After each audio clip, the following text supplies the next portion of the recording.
Vamos a continuar en nuestro recorrido por el primer libro de las Sagradas Escrituras. Así quiero invitarle a que vaya a Génesis y a ver si estamos de verdad concentrados. ¿Cuál es el capítulo que nos corresponde hoy? El capítulo 4, muy bien. Qué bendición que estamos acá nosotros bien enterados de lo que el Señor nos ha dicho en su palabra. El libro de Génesis tiene como propósito enseñar primeramente a los israelitas, pero por extensión a todos los creyentes quién es Dios. Enseñar quién es el hombre y cuál es esa relación entre Dios y el hombre. Mostrar la gracia de Dios, pero mostrar el poder de Dios en la creación. Y sentar las bases, los cimientos, los fundamentos de una visión bíblica, de una visión divina, por el cual el hombre se tiene que regir. Capítulos 1 y 2 nos dan evidencia de cómo el Señor preparó todo lo necesario para establecer al hombre en su creación. Y con esto inaugurar el reino de gloria y honor para sí. En el capítulo 3 nos damos cuenta cómo el hombre se desvía voluntariamente, cae en pecado, cae en la tentación, y de ahí empieza la maldad a tomar lugar y empieza el pecado a tomar lugar. Al punto de que el Señor tiene que venir y establecer en justicia el juicio que corresponde, enviando maldición a la tierra, maldiciendo a Satanás y castigando al hombre y a la mujer por la transgresión. Y hemos terminado el capítulo 3 siendo recordados que el Señor expulsa al hombre del Edén como una de las últimas medidas de gracia que tiene para que no extienda su mano y no tome del árbol de la vida y quede en ese estado caído por la eternidad. Rescatamos también el hecho de que el Señor en su gracia y misericordia, una vez que el hombre ha caído en pecado, Él viene en su restauración y le reviste a través de un sacrificio, le da una vestimenta adecuada, un sacrificio que hubo que hacer para que el hombre estuviese en perfecta relación con Dios, y ahí le deja algunos principios más. Ahora bien, nosotros entramos al capítulo 4 y comenzamos a ver en el capítulo 4 algo interesante, y es cómo aumenta la maldad sobre la humanidad o en la humanidad. Hay un aumento exponencial al punto de que llegamos al capítulo 6 cuando Dios tiene que tomar la determinación de raer de la tierra, de exterminar de la tierra a toda la humanidad. Así que estamos en ese proceso, en camino de observar cómo aumenta la maldad y llega un momento al colmo en donde Dios tiene que traer juicio. En este entorno nosotros nos topamos el capítulo 4 y vamos a estar leyendo los primeros 8 versículos. En estos 8 versículos que vamos a encontrar la primera familia humana. Y esta familia humana nos va a dar un resumen, por decirlo de alguna manera, nos va a dar un resumen de lo que es la condición general de la humanidad. Nos va a dar unas primicias de luego todo lo que se va a venir desarrollando. Vamos a encontrar aquí en este capítulo 4 dos simientes, una distinción muy clara entre dos simientes, que fueron las que el Señor mencionó en el capítulo 3 y verso 15. Unos pecadores y otros santos. Unos la simiente de Satanás y otros la simiente de la mujer o la simiente de Dios. Unos van a ser aceptados delante de Dios y otros van a ser rechazados delante de Dios. Y estos dos grupos van a tener una enemistad a muerte.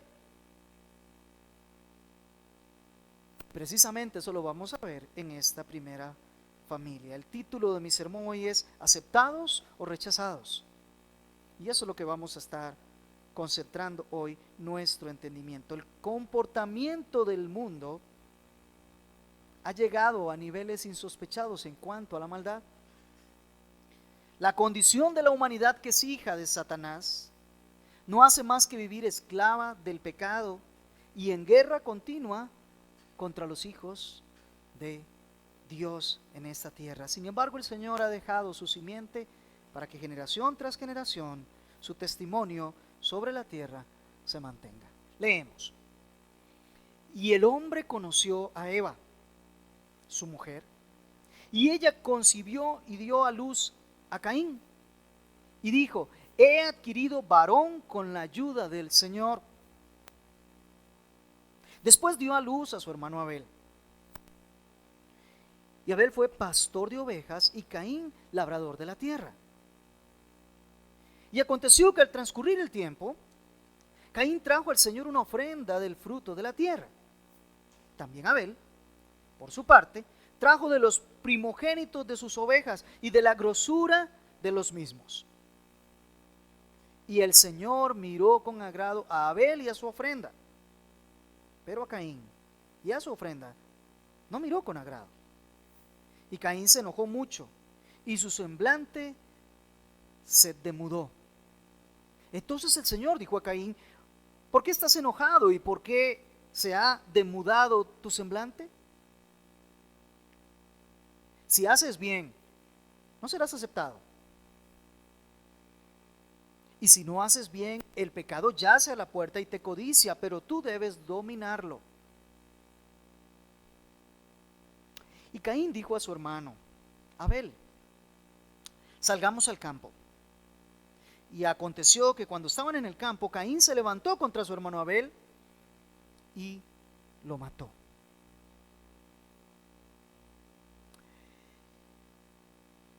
¿Qué vamos a encontrar o qué estamos viendo en esta primera porción del capítulo 4? Nos estamos enfrentando a una primera generación en la tierra que corresponde al linaje de Satanás. Y vamos a ver cómo la muerte es una realidad a raíz del pecado. Es decir, todo pecado tiene consecuencias. Y todo pecado debe recibir la retribución correspondiente. El texto nos presenta una especie de introducción para ubicarnos sobre lo que sigue después de la sentencia de Dios. Y en los versos 1 y 2 vemos que Dios, a pesar de que el hombre ha caído en pecado, a pesar de que tiene que soportar la sentencia de Dios, aún así los planes y los propósitos de Dios siempre se van a llevar a cabo, porque Él es el que lo determinó y Él es el que lo hará. Y vemos el cumplimiento del propósito en esa primera pareja, versos 1 y 2. Y el hombre conoció a Eva, su mujer, y ella concibió y dio a luz a Caín. Y dijo: he adquirido varón con ayuda de Dios. Y después dio a luz a su hermano Abel. En esta introducción nosotros encontramos el resultado lógico que se espera de un matrimonio, de una pareja que se ha unido. ¿Y cuál es ese resultado lógico? Cumplir con lo que dice Génesis 1:28. Eva concibió y dio a luz. La primera pareja tiene que multiplicarse, porque hay un mandato de llenar la tierra, porque hay un mandato de sojuzgar la tierra. Y aunque el pecado se ha introducido y el hombre voluntariamente ha decidido someterse al dominio del pecado como su Señor, esto no modifica ni un ápice el plan, los propósitos y el programa de Dios. Dios cumpliría su propósito en esta primera pareja. Y de paso nos deja claro cuál es el diseño único del matrimonio entre un hombre y una mujer. Que ellos dos llegan a ser uno delante de Dios. Y al conocerse ellos, al mantener sus relaciones íntimas, el diseño de Dios se lleva a cabo con la concepción. Dios provee un escenario, Dios provee un contexto para que la primera generación y de ahí todas las demás generaciones sigan el mismo modelo. Esta sería la primera generación que nacería en la tierra: Caín y Abel. Recordemos que esta concepción y este nacimiento ocurre ya fuera del huerto, siempre en Edén, pero fuera del huerto. Y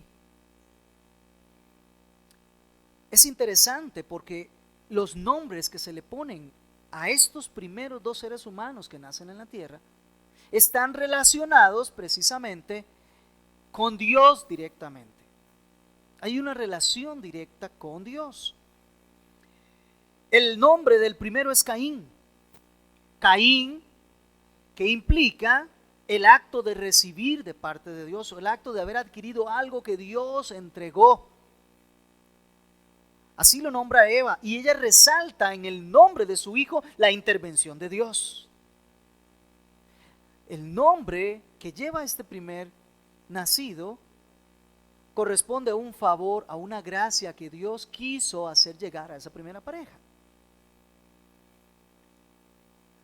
Así que entonces observamos que Adán y Eva relacionan algo tan material, tan físico, tan natural como su primer hijo con un favor dado de parte de Dios. Es decir, lo natural siempre responde a un acto de parte de Dios, un acto espiritual, una bondad que Dios está haciendo, y por eso esta concepción no es una casualidad, esta concepción no es obra del hombre, esta concepción es un regalo enviado de Dios. Esta pareja tenía conciencia de que nada de lo que le sucede en su mundo natural, en su vida práctica, está desconectado de la bondad y la gracia, la misericordia de Dios para con ellos. Es decir, no hay casualidades. Es decir, las cosas no suceden por el azar. Es decir, hay un plan y un propósito que Dios está llevando adelante con esta pareja, y ellos así lo notan, así lo ven. Lo que ocurre en sus vidas para ellos es parte del plan de Dios. Qué buena visión para nosotros, ¿no le parece? Cuando tantas veces nos quejamos, encontramos como que las cosas no tienen mucho sentido. Qué bueno recordar que todo viene a través de la mano bondadosa de Dios como un trato para con nosotros, aunque nos parezca de pronto difícil de aceptar. El segundo hijo que ellos tiene por nombre Abel, cuyo nombre implica vapor, aliento, soplo o algo vano, algo efímero, algo pasajero. Quizá aquí ya Adán y Eva habían comprendido que el hecho de haber sido sancionados con que un día iban a morir implicaba que ellos delante de Dios en ese estado de vida apenas eran un soplo, apenas eran un momento. Y el hombre sobre la tierra sigue siendo exactamente lo mismo, apenas un instante, apenas un soplo, aunque se llegue a los 80, a los 90 o a los 100 o a los 120. Seguimos siendo un soplo en relación con el Eterno. En relación con Dios somos nada más que un momento, como esas olas que se levantan pequeñas y caen y no más. El autor de Eclesiastés reconoce este nivel natural humano cuando dice: vanidad de vanidades, todo es vanidad. Primer capítulo de Eclesiastés. Pablo coincide con esto, y Pablo todavía nos hace recordar que no solamente es el hombre, sino que aún toda la creación está sujeta a vanidad. Cuando nos dice en Romanos 8:20, porque la creación fue sometida a vanidad, no de su propia voluntad, sino por causa de aquel que la sometió. La vida en esta tierra, así como nosotros ahorita la estamos viviendo, es algo efímero, es algo pasajero, es un simple vapor. Son unos momentos, son unos instantes que Dios nos concede de estar acá para que le busquemos, para que le glorifiquemos, para que encontremos la relación con Él que va a iniciar ahí y que se va a mantener por la eternidad. Y no deberíamos nosotros perder de vista que así son las cosas. Estos primeros dos hijos, además, ya muestran distinciones entre ellos o diferencias entre ellos. Mira lo que dice el verso 2. Y Abel fue pastor de ovejas y Caín fue labrador de la tierra. Vamos a empezar a hacer algunas precisiones.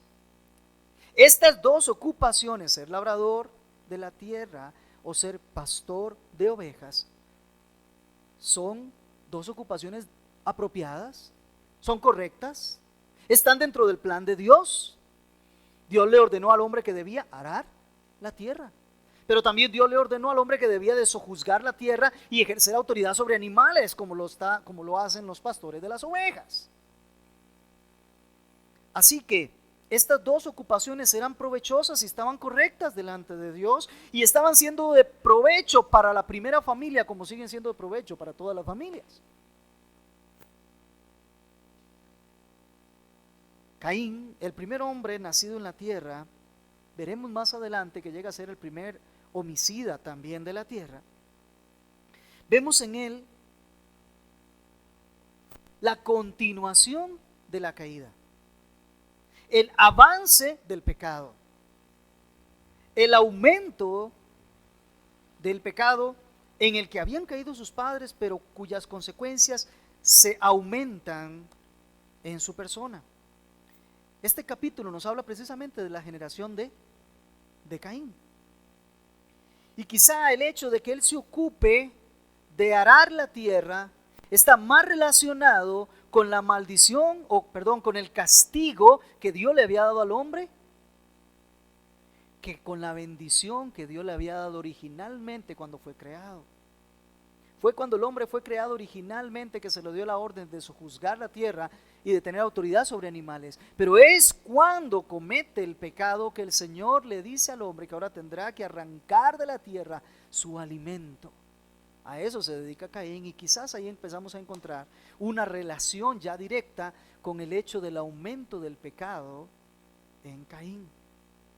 Abel fue pastor de ovejas. Es interesante, pero se ocupaba de lo mismo que después se ocuparían los patriarcas, a quienes les fueron dados las promesas, los pactos, a quienes le fue dada la ley. Y es lo mismo en lo que se estaban ocupando aquellos que escucharon del cielo el anuncio de la primera venida de Cristo allá en Belén. Pastores. Ya comenzamos a ver cómo tan solo sus ocupaciones nos comienzan a dar algunas relaciones interesantes en la Escritura.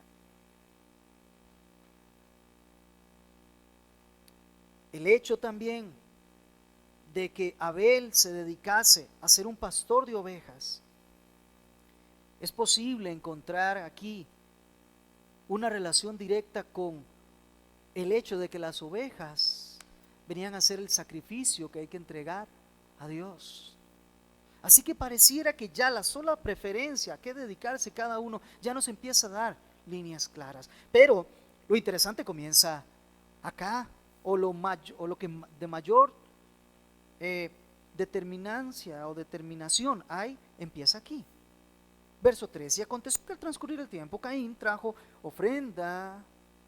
al Señor una ofrenda del fruto de la tierra. Y también Abel, por su parte, trajo de los primogénitos de las ovejas y de la grosura de los mismos. Y el Señor miró con agrado a Abel y su ofrenda, pero a Caín y su ofrenda no miró con agrado.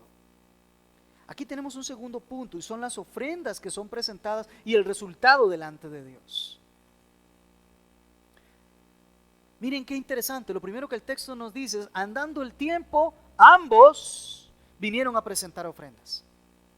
¿Qué nos da a entender esto? ¿O qué conclusiones podemos sacar acá? Lo primero es que Dios ya había hablado con esta primera familia y ya les había dicho que debían de presentarse en su presencia para un tiempo de adoración. Pero que al presentarse a adorar a Dios, no podían venir con las manos vacías.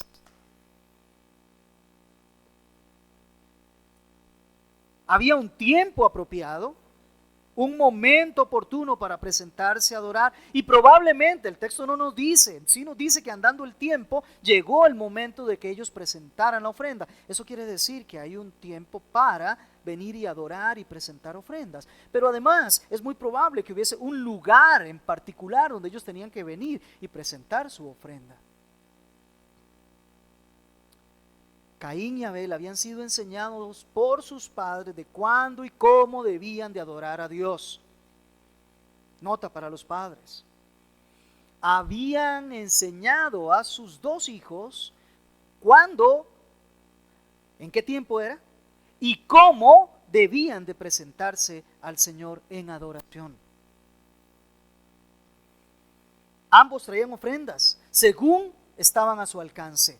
Por supuesto, Caín trajo del fruto de la tierra y Abel trajo de los animales. Aquí hay un tema importante y es el tema de la adoración y las ofrendas. Amados hermanos, hay que presentarse delante de Dios, hay que adorar a Dios, hay que separar el tiempo para venir ante su presencia con el exclusivo propósito de adorarle a Él. Romanos capítulo 1 del verso 28 en adelante nos dice que los seres humanos, habiendo conocido a Dios, no le glorificaron, no le adoraron, ni le dieron gracias. Tenemos que acostumbrarnos a ofrecer adoración a Dios en sus términos. Pero además, que no nos presentamos con manos vacías, tenemos que presentar ofrenda, tenemos que presentar un sacrificio, veremos más adelante la ofrenda para nosotros, pero hay que presentar ofrenda. Aquí nos deja evidencia de que ambas cosas, adoración y ofrendas, tienen que estar juntos. Ya el Señor les había mostrado y les había exigido que así era como debían de presentarse, pero veamos cómo se presentan. Hay una actitud diferente en estos dos hermanos. Caín trajo, dice el verso 3, al Señor una ofrenda del fruto de la tierra. También Abel, por su parte, observe, trajo de los primogénitos de sus ovejas y de la grosura de los mismos, o de lo mejor o de lo más gordo de ellos. Ya empezamos a darnos cuenta que la actitud con que se elige y se presenta la ofrenda es diferente en ellos.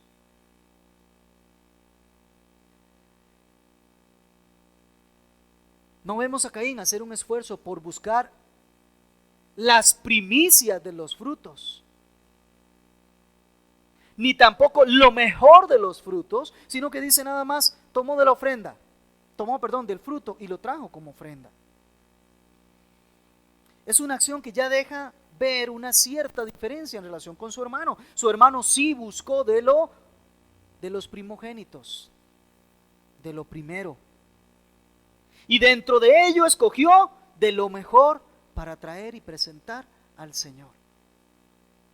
Su actitud se ve reflejada en su manera en que eligieron las ofrendas.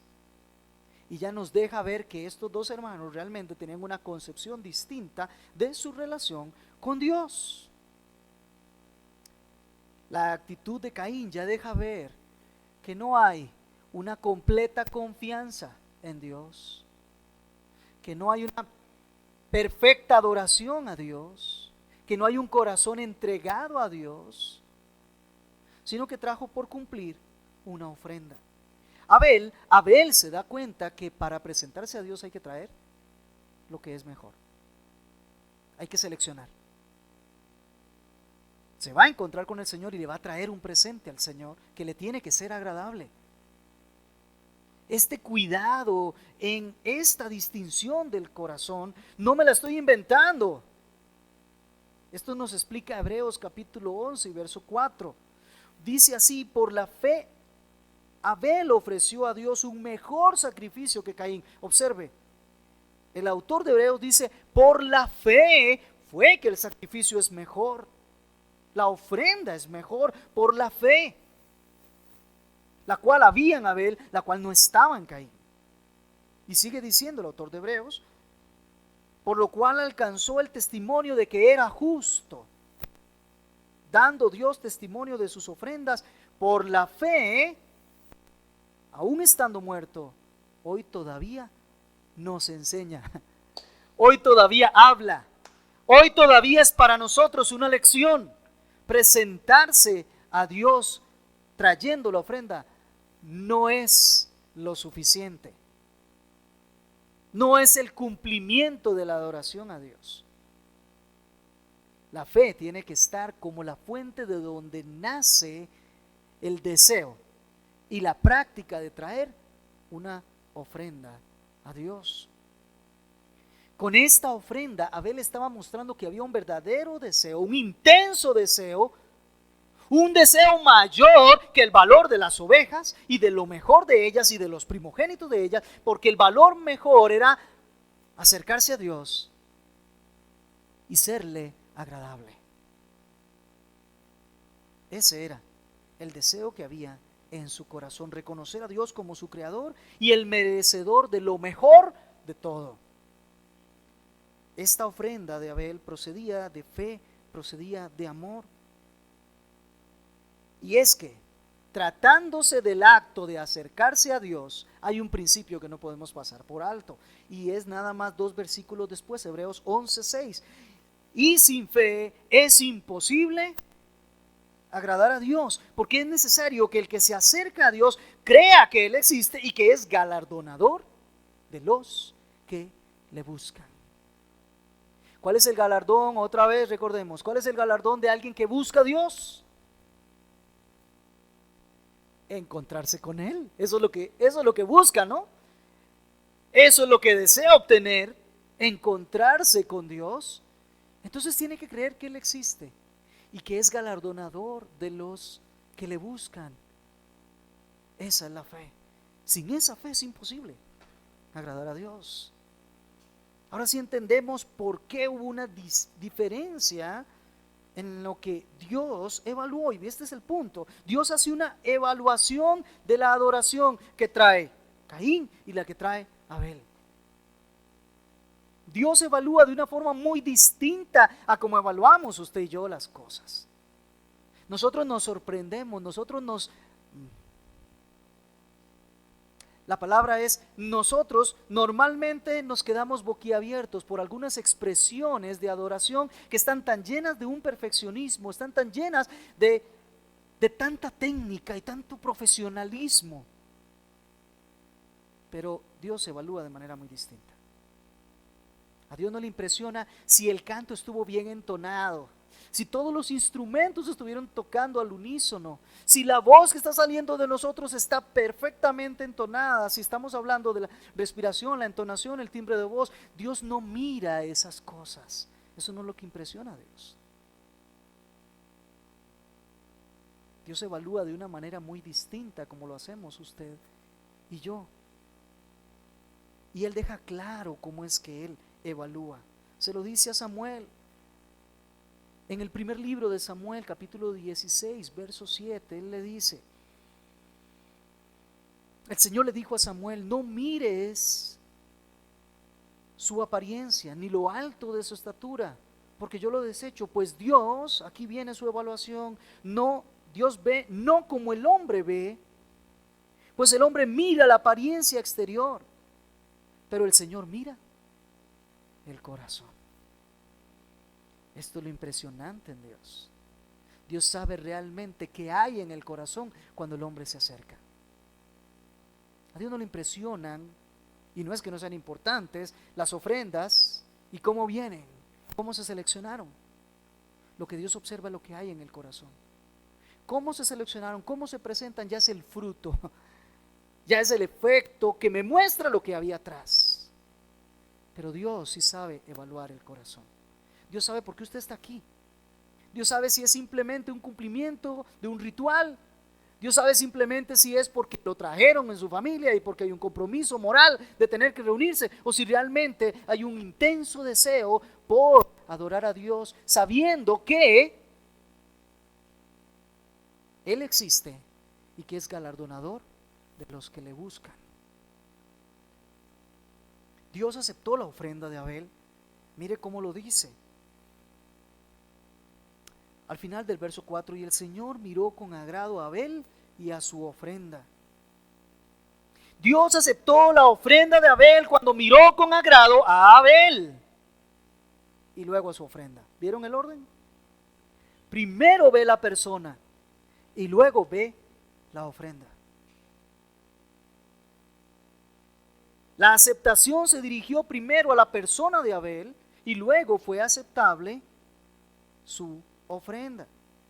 Esto no significa que el tipo de ofrenda no sea importante. Claro, el Señor había dicho cómo debía de ser la ofrenda y tenemos que atender a eso en breve. Pero lo que sí implica es que la ofrenda debe de presentarse en obediencia a partir de la fe. Debe de ser la ofrenda correcta a partir de la fe. La ofrenda debe de ser como Dios la demanda, pero debe provenir de una fuente de fe que Dios ha puesto en el corazón. Así, cuando es presentada delante de Dios, es aceptable.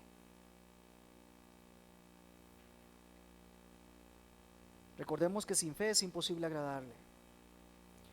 Dios ve las obras como el fruto de una fuente que emana del corazón. Santiago lo entendió muy bien, y Santiago nos dijo que la fe sin obras es muerta. Así que la ofrenda tiene que presentarse, pero tiene que venir de la fe. Este punto nos queda claro. Necesito devolución. Sí, nos queda claro. Pero qué interesante, mire lo que dice. Pero a Caín y a su ofrenda no miró con agrado. Rechazó, no aceptó, no le fue agradable. Nuevamente la evaluación de Dios comenzó por el corazón de quien se presenta a adorar por medio de las ofrendas. Después de evaluar el corazón, ve la ofrenda. Y vea qué interesante, aquí dice lo mismo, a Caín y a su ofrenda. Primero la persona fue evaluada delante de Dios y luego su ofrenda. Y aquí no hubo agrado para Dios. ¿Y por qué? ¿Cuál era la condición de Caín?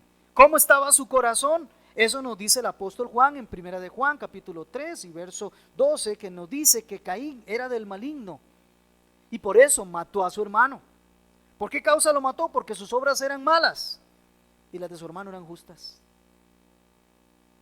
Él era del maligno, él era del malo. El Señor sabía que en Caín no había fe para con él, en Caín no había obediencia para con él, en Caín lo que había era una arrogancia de venir a cumplir con un ritual, de venir a cumplir con un requisito solamente para estar bien delante de Dios, solamente para que Dios se sienta contento, pero él no tenía su corazón puesto en presentarse delante de Dios. Recordemos lo que hemos hablado en los cursos. Una obra para que sea buena delante de Dios tiene que provenir primero que nada de un corazón que está completamente entregado a Dios. Luego tiene que ser del tipo de obra que Dios dice. Y finalmente tiene que ser algo que Dios le demandó específicamente a alguien que lo realice. Pero si no está lo primero, si no proviene de fe, ya no se puede contabilizar como una buena obra. Es una mala obra, aunque esté imitando el tipo de las obras que Dios pide.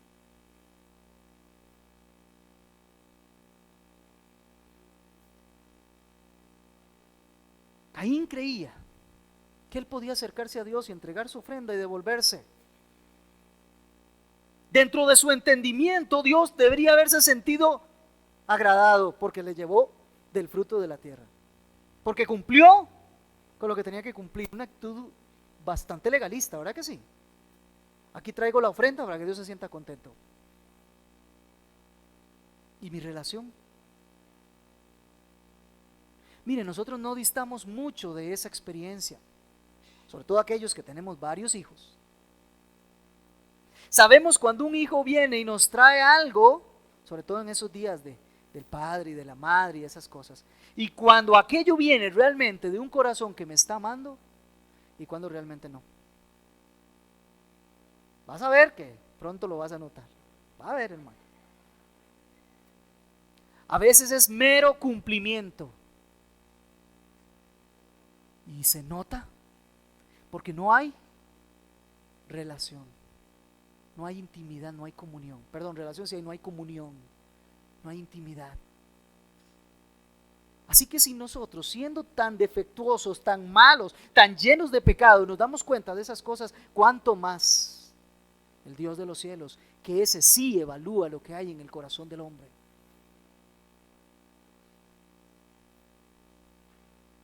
Aquel que está en su propia maldad, en su propio pecado, en su propia impureza, en la contaminación de su corazón, que no ha sido lavado, termina contaminando aún las obras o las ofrendas que pueda presentar delante de Dios.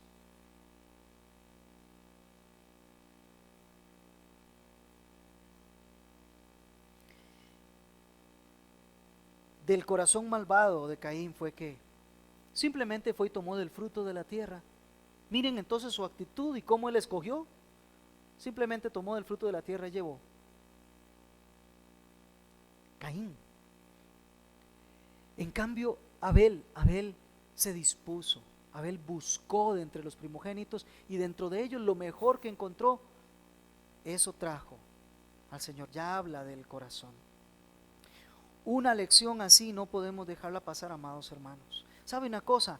Caín y Abel fueron enseñados en la misma casa, por los mismos padres, en el mismo entorno, en Edén, en la misma familia, viendo las obras del mismo Dios. Pero miren qué distantes estaban el uno del otro en cuanto a su relación con Dios. No debemos de dar por sentado de ninguna manera que el hecho de que nosotros como padres estemos criando a nuestros hijos en disciplina y amonestación del Señor, no por ello implica que nuestros hijos están teniendo una relación con el Señor. Hijos, no porque estemos siendo criados en la casa de unos padres piadosos, bajo la enseñanza de la palabra de Dios, no por eso la fe es heredada, de ninguna manera.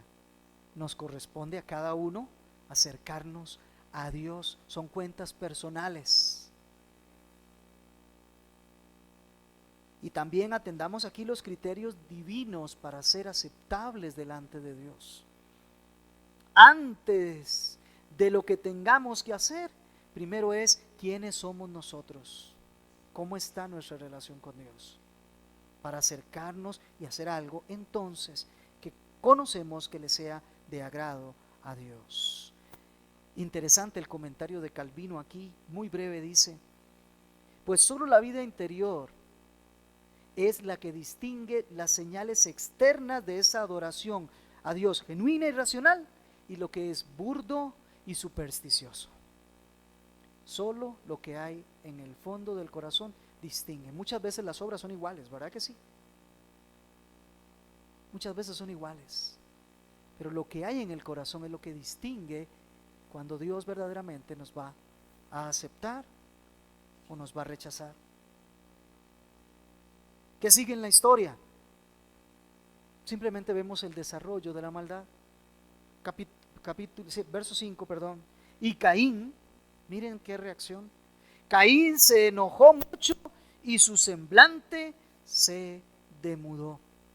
La reacción de Caín al verse rechazado, él junto con su ofrenda, fue enojarse, y el texto nos quiere dar a entender que el enojo fue mucho, fue máximo. Se le subieron los colores, diríamos nosotros, ¿verdad? Tanto así que no pudo evitar que se le notara en su cara que se había enojado. La acción fue volver su mirada hacia el suelo con una furia tremenda en su corazón. Demudó su rostro, inclinó su rostro. No vio a Dios con gozo y con alegría, sino que con su enojo y con su ira, quitó la mirada de Dios, bajó su rostro, se enfureció. Hay personas que son así, se enojan y usted se los ve en el momento, ahí se los ve en el rostro, en la cara. Caín consideró que él debió haber sido aceptado como Abel, su hermano, porque él también había traído ofrenda. Tal como sus papás le enseñaron, él también trajo ofrenda. Y él exigía que Dios le aceptara. Ese era su criterio. Pero resulta que Dios no le acepta y a su hermano sí.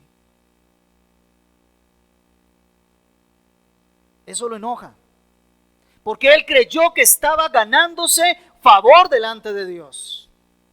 Él creyó que al traerlo iba a ganarse delante de Dios el hecho de que él lo considerara con misericordia, con gracia. Estaba presentando una justicia propia para comprarle un favor a Dios. Él creía que eso era la ofrenda. Qué triste, todavía hay muchos que piensan lo mismo.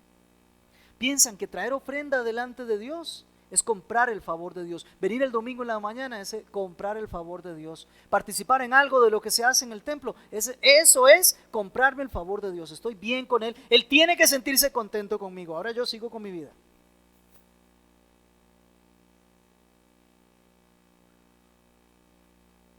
Y como no fue así, porque en realidad así no es, Él se enoja. Veamos la ruta del pecado en la vida de los hombres. Primero, él no atendió correctamente la voz de Dios para presentarse como debía ser. Fue incrédulo. De la incredulidad sigue lo normal, la desobediencia. Como yo no creo lo que Dios dice, entonces lo voy a desobedecer. Esa es la ruta. Y finalmente, cuando ya lo desobedecí, me siento tan arrogante y me siento tan orgulloso por desobedecer lo que Dios dice y que me fue bien, entonces procedo a la rebeldía contra Dios y a llevar al pecado a su máxima extensión, como lo hizo este hombre. Toda la ira que tenía delante de Dios la desplazó hacia su hermano Abel. Como no podía hacer nada contra Dios, entonces voy a tocar a uno de sus hijos. Y curioso, solo había uno. Fue contra él entonces. Es que cuando Dios dijo, pondré enemistad entre ti y la mujer, entre su simiente y tendrán guerra a muerte, era cierto. Aquí lo vemos tan solo en la siguiente generación, la primera generación sobre la tierra. El intento de Satanás y todos sus hijos es siempre en contra de los hijos de Dios. Entienda, la humanidad está compuesta solamente por dos grupos: los hijos de Dios y los hijos de Satanás, los santos y los malvados, y nunca hay paz entre ellos. El Señor dijo que nunca iba a haber paz. Siempre los malvados van a tratar de destruir a los santos. Y aquí hubo un buen intento de Satanás, o un intento no bueno, sino un intento que le dio cierto resultado. Cuidado, cuidado, porque el camino de maldad siempre avanza a mayores transgresiones. Primero dudó en incredulidad, luego desobedeció, finalmente fue rebelde y llegó a lo último al asesinato. Y veremos que aún sigue Caín contándonos más cosas de cómo sigue avanzando el pecado en la maldad de él y de sus generaciones. Cuidado, porque ese es el camino que Judas, verso 11, nos dice que no debemos seguir: el camino de Caín, que es contra Dios y contra todos los suyos. ¿En qué derivó este enojo? Ya lo sabemos, en el verso 8 nos dice: y Caín habló a su hermano, y estando en el campo, se levantó contra Abel y lo mató. Ese vayamos al campo, concedamos que no está en el original. Okay. Caín habló a su hermano, lo citó, y estando en el campo, se alzó en contra de él y lo mató. Esto fue el primer asesinato, fratricidio, me salió la palabra. Asesinato entre hermanos, el primer fratricidio. El enojo contra Dios se dirigió contra el hermano al grado de que lo mató. ¿Cómo iba a ser aceptable esa ofrenda delante de Dios, verdad? Con ese corazón. Ahora sí entendemos. Ahora sí comprendemos la lógica de Dios. Ahora sí entendemos la presciencia de Dios. Este asesinato, amados hermanos, no fue algo casual. No fue que un día se enojó y le tiró un golpe y ya. Habló su hermano. Lo citó en el campo. Lo llevó para allá. Y allá donde no lo estaban viendo sus padres, se levantó contra él y lo mató. A ver si entendemos. Es cierto que Caín mató a Abel, pero lo que tenemos que ver es aún más qué está ocurriendo en esa guerra espiritual que desde aquel momento y hasta el día de hoy se mantiene. Satanás procurando que no venga aquel que le iba a pisotear su cabeza, que ya el Señor se lo había dicho en el verso 15 del capítulo 3. Abel venía representando la simiente santa, de donde vendría el Redentor de los seres humanos, aquel que iba a aplastar la cabeza de Satanás. Y Satanás usa a Caín para matar a Abel y con eso detener el plan de Dios, como si eso fuese posible, claro.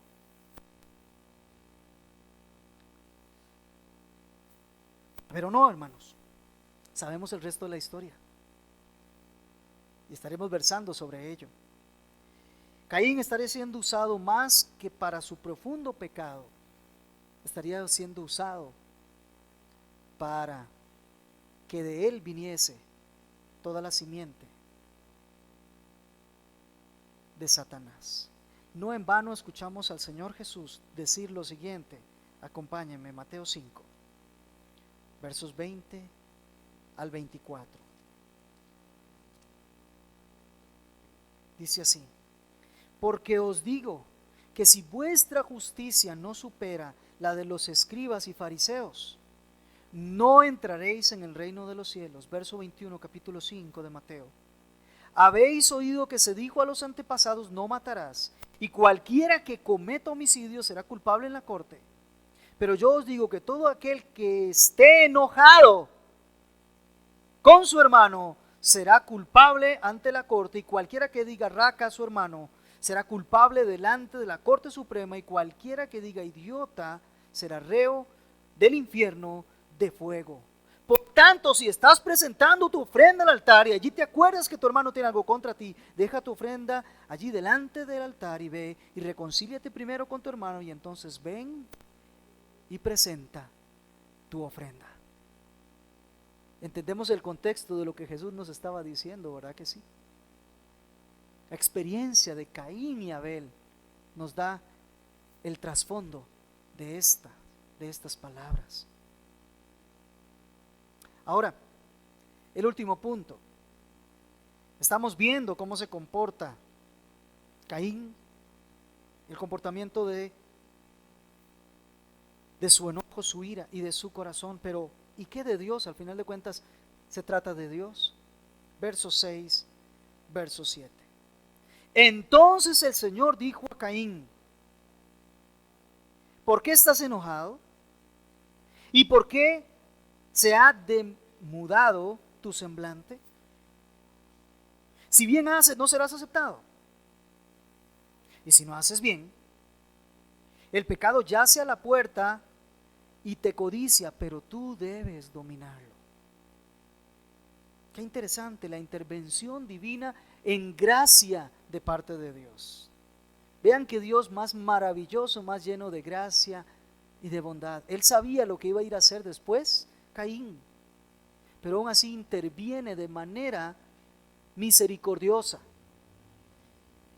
Previo a que Caín planeara el mayor pecado, que era asesinar a su hermano, y tan solo haberse enojado y haber decaído su semblante, vemos a Dios intervenir para llamarlo en arrepentimiento, para que pensara de dónde proviene el hecho de su enojo,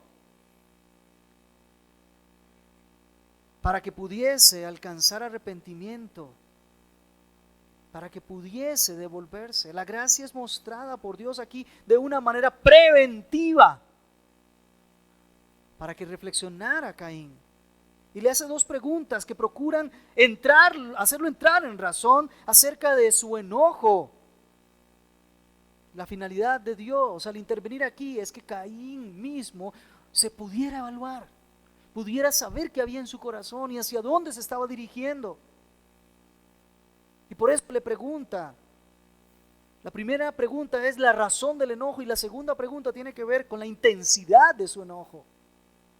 ¿Por qué te enojas? ¿Por qué has demudado tu rostro? ¿Por qué hay tanta ira en ti? Caín revisa cuál es el motivo por el cual estás enojado. Es cierto, el Señor lo había rechazado, pero ¿por qué lo había rechazado el Señor? Porque no provenía su ofrenda ni su actitud, no provenían de fe, sino una mera obligación, una presunción para ser recibido. ¿Por qué te estás enojando? Es la pregunta que también Dios le haría después a Jonás, capítulo 4, verso 4. ¿Por qué te estás enojando? ¿Cuál es la razón? Búscalo. Mira por qué estás siendo rebelde. Mira por qué estás en la actitud en que estás.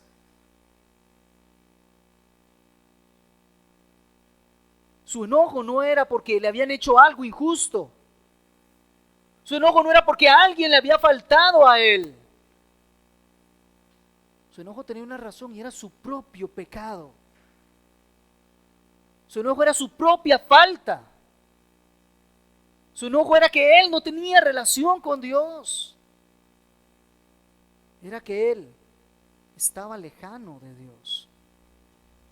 Si no fue aceptado, fue por su propia transgresión. Fue porque él mismo lo provocó. No tenía nada que ver su hermano. La justicia de Dios no había permitido que una ofrenda así fuera aceptada. Estas preguntas lo llamaban a él al reconocimiento y confesión de su pecado para alcanzar gracia y alcanzar misericordia.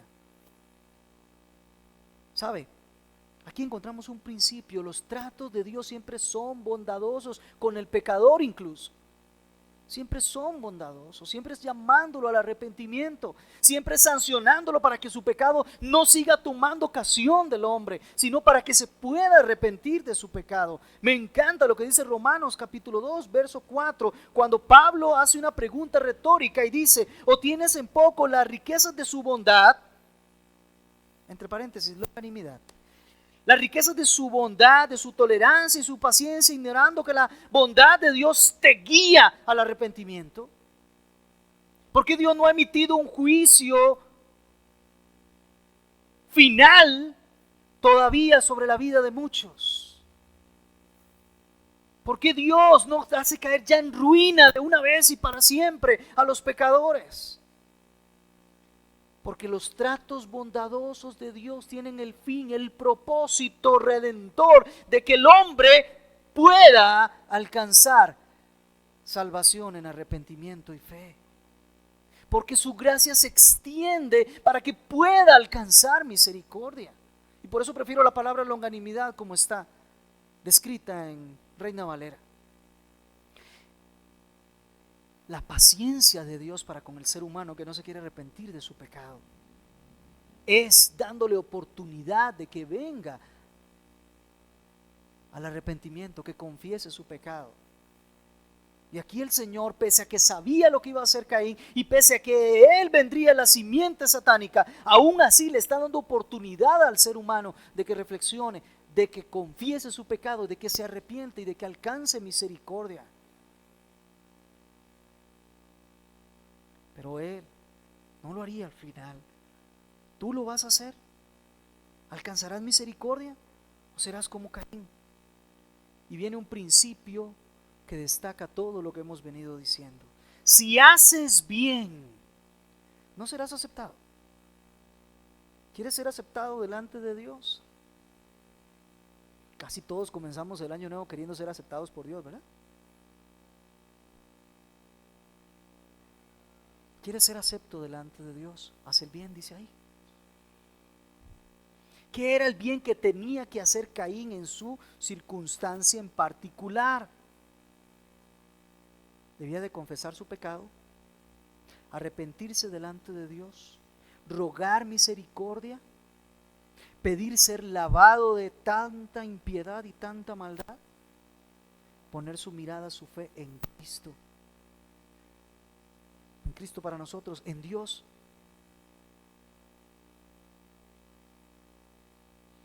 Y ahora sí, entonces ve y obedece los mandamientos. Ese era el bien que tenía que hacer. A nosotros nos corresponde venir a adorar a Dios con fe en el corazón. Y nuestra ofrenda debe ser un acto de fe. Por eso, entendiendo eso, esta iglesia hace algunos años hizo algún cambio en cuanto a las ofrendas. Me refiero a las ofrendas y diezmos. Ya no se va a pasar a recoger una limosna como hacía en la iglesia de Roma, o como hace la iglesia de Roma, sino que el acto de fe, lo que usted propuso en su corazón, según Dios le haya dicho y conforme usted en su relación con Él lo ha dispuesto, usted lo trae y lo deposita como ofrenda. Hay un principio ahí. Ahora, claro está, estamos hablando de acercarnos a Dios por medio de esa forma de adoración. Pero el centro de lo que hay acá es cuál es la consecuencia si hubiera sido aceptado. Dice, si hubiera sido aceptado, si hubieras hecho lo bueno, ¿no serías enaltecido? ¿No habrías tenido tu rostro delante de Dios gozoso y alegre en vez de bajar tu semblante? ¿Cuál es la ofrenda apropiada que nosotros debemos traer al Señor hoy?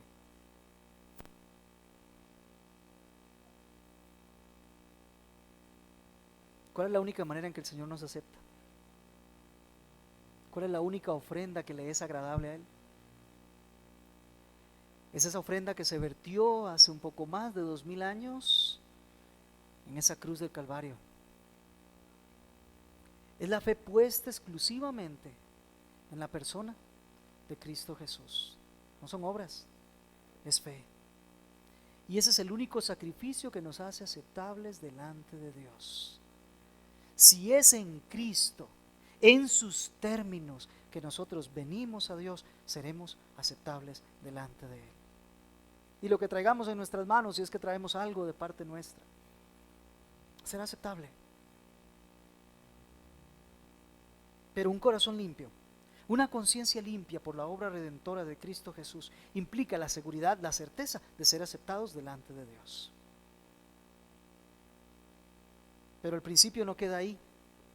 Dice, y si no haces el bien, y si no haces bien, ¿qué ocurre? Es decir, si te presentas en incredulidad, en desobediencia, con altanería, si no es en la persona de Cristo Jesús, serás rechazado. Pero la consecuencia de tu situación con Dios es que tú serás rechazado, pero hay algo más. El pecado estará ahí expectante, buscando cómo devorarte en todo momento. Apenas te muevas, apenas hagas algo, apenas pienses, apenas planees, planifiques, hagas lo que debas hacer, el pecado va a estar encima y va a estarte codiciando en todo momento, va a estar deseando estar sobre ti, al punto de envolverte de tal manera que finalmente logre llevarte a una eternidad de tormento alejado de la gracia de Dios.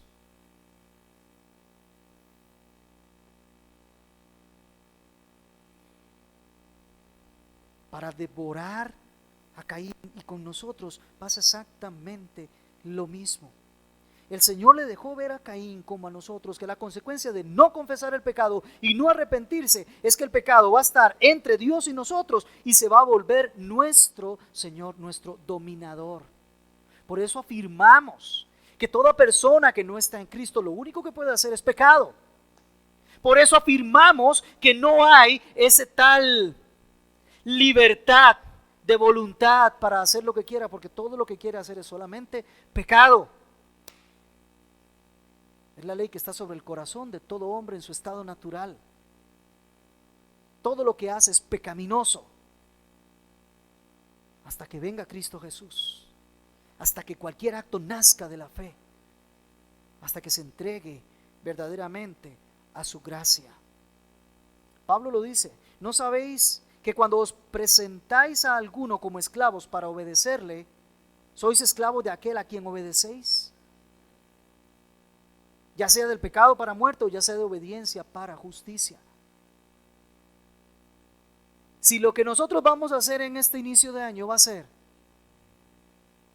seguir ocultando el pecado sin arrepentimiento y permitiendo que el pecado esté ahí cercano y cercano para estarnos tomando continuamente cada vez más y devorándonos, le aseguro que vamos a estar en peligro de muerte en todo momento, en cada paso que demos.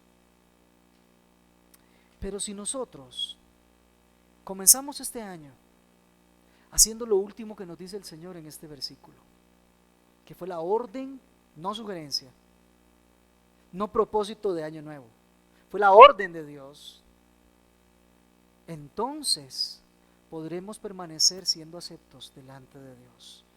Y le dice Dios a Caín: pero tú debes dominar al pecado.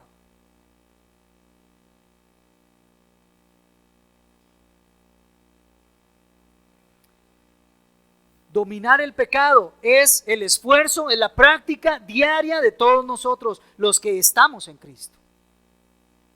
Dominar el pecado es permitir que el auxilio del Espíritu Santo a nuestro favor produzca el fruto que nos permite entonces dominar el pecado. Dominio propio, amor, gozo, paz, paciencia, benignidad, bondad, mansedumbre, templanza. Dominio propio es el fruto del Espíritu Santo. Dominar el pecado es cuando nos ejercitamos en la gracia que nos ha sido dada para decirle no al pecado, para confesarlo cuando lo hemos cometido, para arrepentirnos cuando nosotros hemos caído, para poder tomar la decisión cada día, todo momento, en toda circunstancia, para decir no al pecado. Es cuando en verdad podemos ofrecer nuestro cuerpo como un sacrificio vivo, santo y agradable a Dios, en un verdadero culto racional, en una verdadera adoración a Dios. Ahí es donde estamos dominando el pecado. Cuando buscamos el reino de Dios, su justicia como primero, ante toda decisión, estamos dominando el pecado. Cuando estamos velando y orando para no entrar en tentación, estamos dominando el pecado. Cuando morimos a nosotros mismos, estamos dominando el pecado. Termino. A la audiencia original Moisés le enseñó que había dos simientes, una de Caín y otra la simiente santa, veremos más adelante. Que cuando el pecado se ensaña con los seres humanos, los destruye por completo. A nosotros nos enseña exactamente lo mismo. La condición del mundo nos habla a gritos de que solo hay dos simientes. Y mi pregunta es: ¿a cuál tú perteneces? Una de ellas presenta en fe en Cristo Jesús su adoración a Dios. La otra busca su propia manera de cómo presentar las cosas.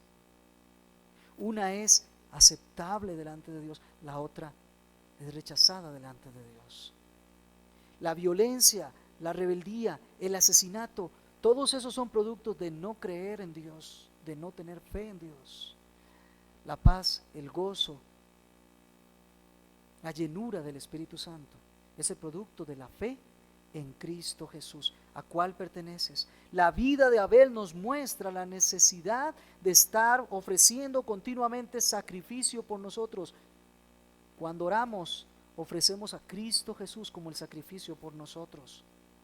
Venimos en su nombre y venimos en su gracia a adorar a Dios, pidiendo, rogando el perdón de nuestros pecados. Este es el camino aceptable, pero la vida de Caín es un recordatorio de que el pecado siempre acecha el corazón del hombre.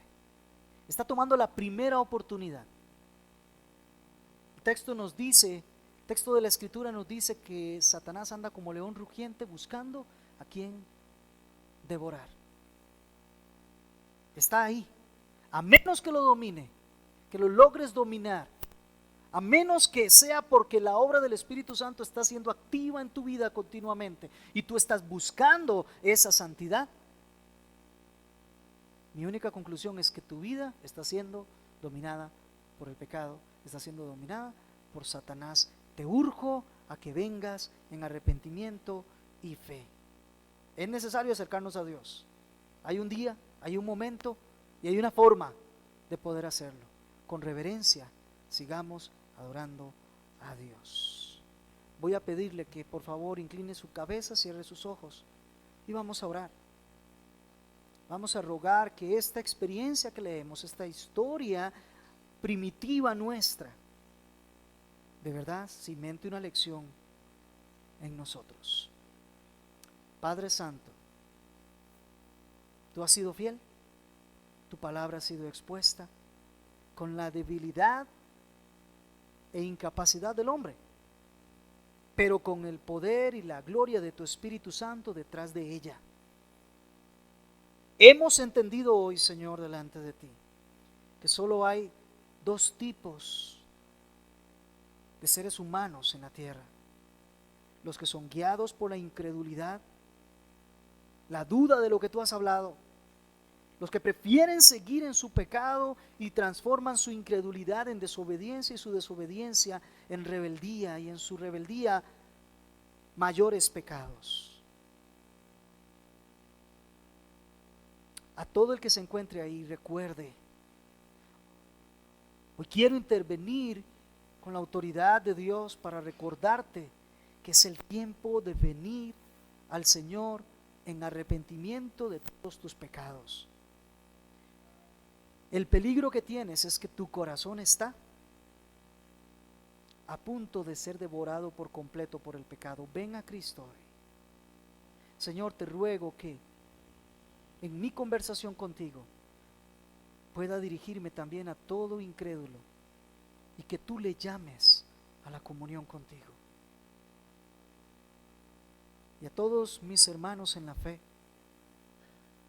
recordemos, es nuestra tarea seguir dominando el pecado. Es nuestra tarea seguir dependiendo del Espíritu Santo, seguir la simiente santa, llevar el mensaje del Evangelio como ocupación y como testimonio, una vida agradable delante del Señor. A los primeros, mientras no vengan a Cristo, no han sido aceptados. Vengan hoy. A nosotros,